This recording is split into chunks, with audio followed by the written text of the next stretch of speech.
How did you feel like the spring actually went for the offense? You talked to us a lot about install and things like that. Yeah. So here we are, 15 practices in. I think it went really well. Going against a really good defense, but learning the receivers, like I've said in the past, isn't easy. But we're definitely doing real good, and me and all the guys getting more reps with the ones and twos. We've had a lot of cycle through, but it's been good. Everybody learning about each other, and the O-line's doing a great job. And we're putting in a lot. We put in a lot of stuff this spring, so there's not too much more we'll put in for fall camp for the season.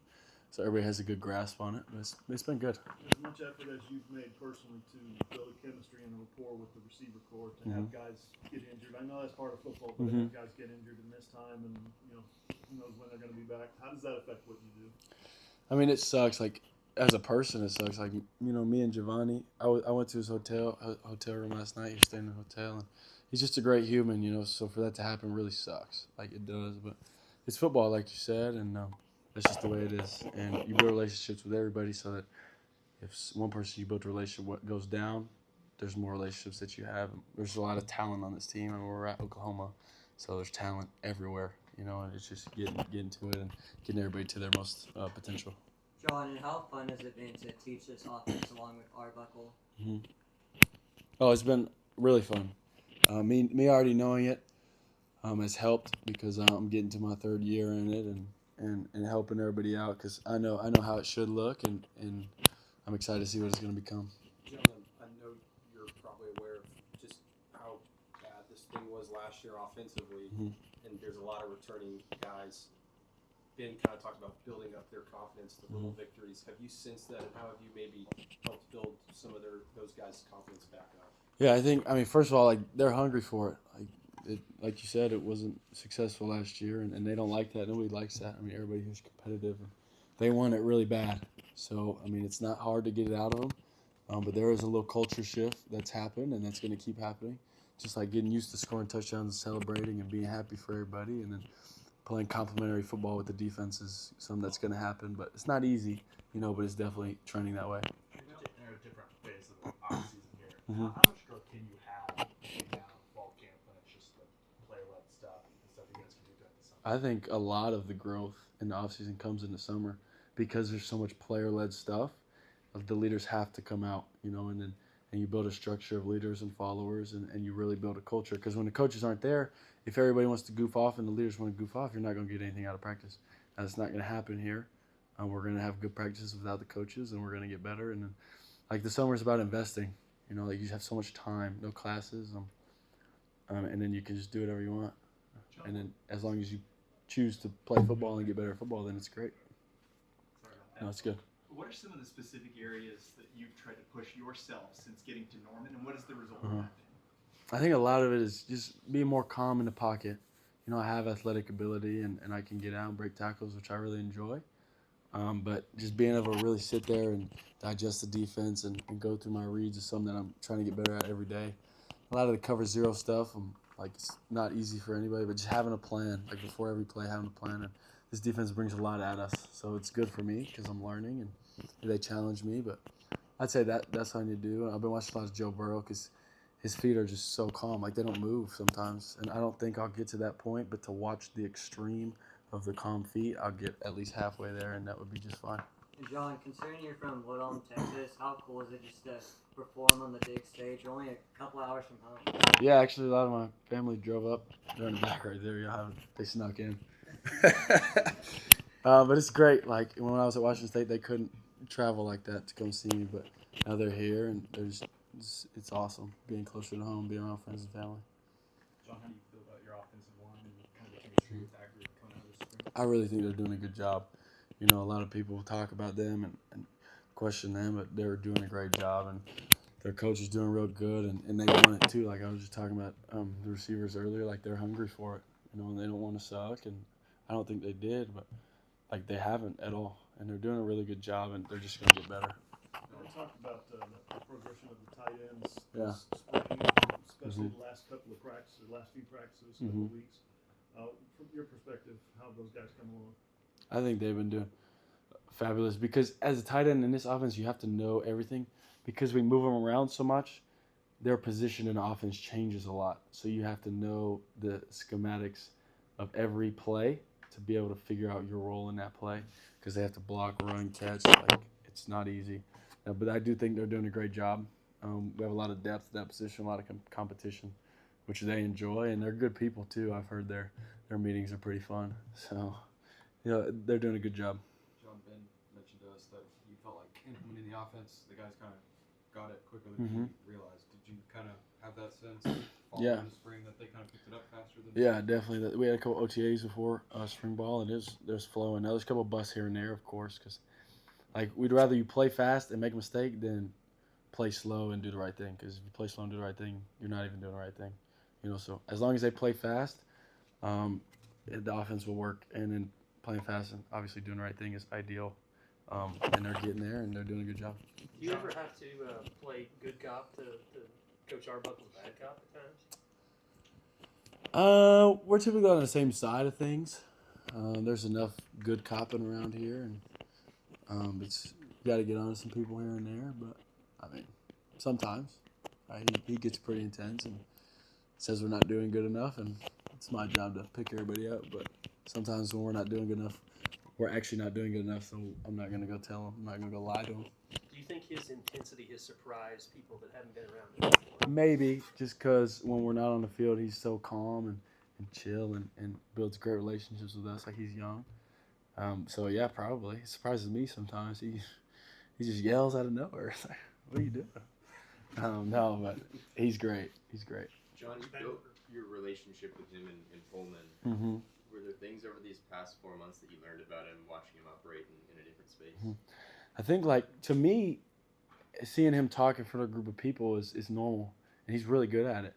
But to all these guys, like, they're surprised by how good he is in front of the team. He's really good at talking. Well, I was like, oh, okay, like normal. But I didn't realize to the scale of how good it was because I'm just used to it. But I think that's what I've learned is, like, he's just a good talker, and he's good at building relationships and making people buy into his system. John Ben was talking about, one of the keys to coaching quarterbacks is just breathing confidence Mm-hmm. in the position. How have you kind of experienced that, having, worked under him for a few years now? Yeah, he definitely believes in that. Like he'll never sit in there and tell us, oh, we're not good enough to do this. Like he wants us to try things, especially spring ball. Like we're gonna try the tight window throws to see if we can make them. And he's never like, oh, you shouldn't do that. That's never came out of his mouth. And he just says he's pushing, and especially me. Like he wants me to try it and make mistakes, and he's confident in me, and I know that. He doesn't really have to say it to me for me to know that. Here and there, I'm still young. It helps, but. Yeah, he's all about confidence, and as a quarterback, you need it. If you're not confident, you'll be hesitant. If you're hesitant, it's not going to work. Was So. there a time when you were together at Washington State where you kind of had that realization, it's like, oh, he really believes in me and that I can make these throws and run this offense? I mean, I wouldn't say there was like a moment, but I think after our Fresno State game, we just got in such a groove. We just felt it. He didn't like say it to me or. Now Coach Kuz is also a big part of that. We would meet every Sunday and weekly.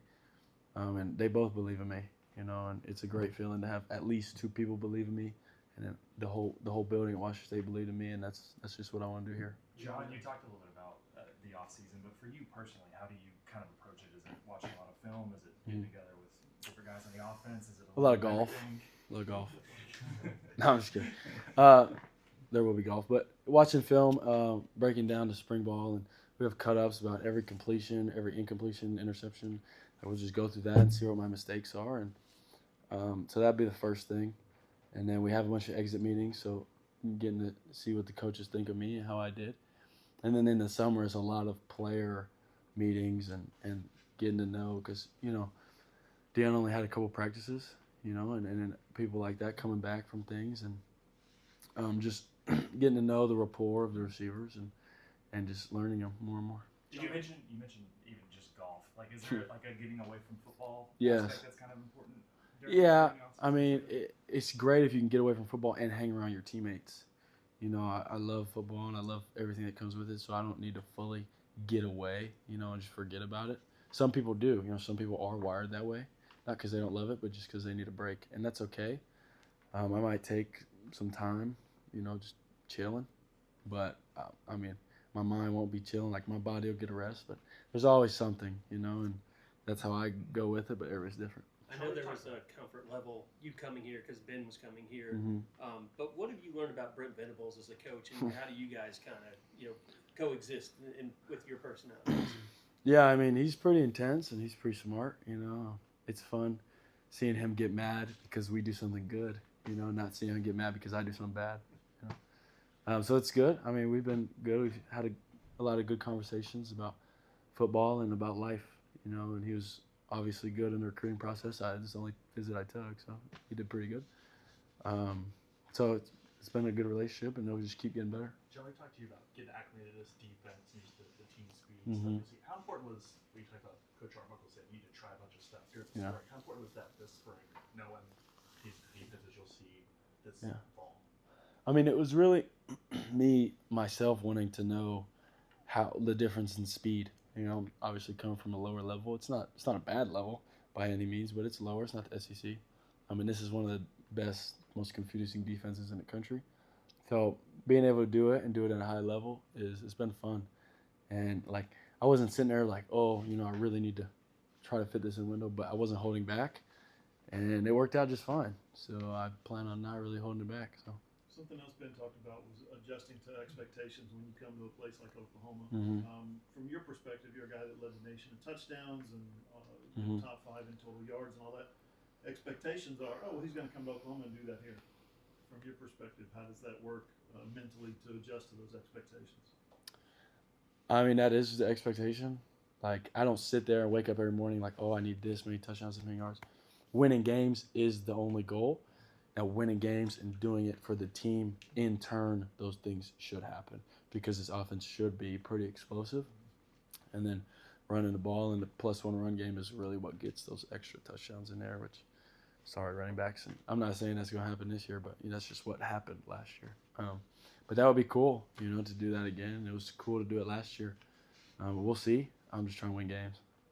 Do you get any feedback from the players about, just getting through this Arbuckle offense, like good, bad, Are They they love it. enjoying it? Yeah, they love it. It's creative. And even today, apparently we did some stuff we hadn't done all spring ball. And I was like, what are y'all talking about? But Kobe and Kip came up to me and talking about us doing trick plays. And we didn't do any trick plays. It's just confusing, which is good about the offense. And it challenges defenses, and that's what's good. And, if you score, they're going to like whatever you do. We just run inside zone the whole time. But if we're scoring, they're going to say it's the greatest thing ever.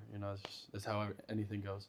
But they like it, and it challenges the offense along with the defense. And for everybody to get to know the playbook is not easy, but they're getting it. John, what do you Time like for two most more. about Oklahoma, this place, since you arrived? Oh, today, how many fans came out? And that was nothing compared to games, I guess. But signed a couple autographs, But the passion of the fans, I'd say, and then just the history. There's so much history here, and a lot of my friends from back home taught me about the history because I didn't know. Didn't know. But I'm getting to know, and hopefully we can make more. John, what have you thought of the offensive line so far? I think they're doing really good.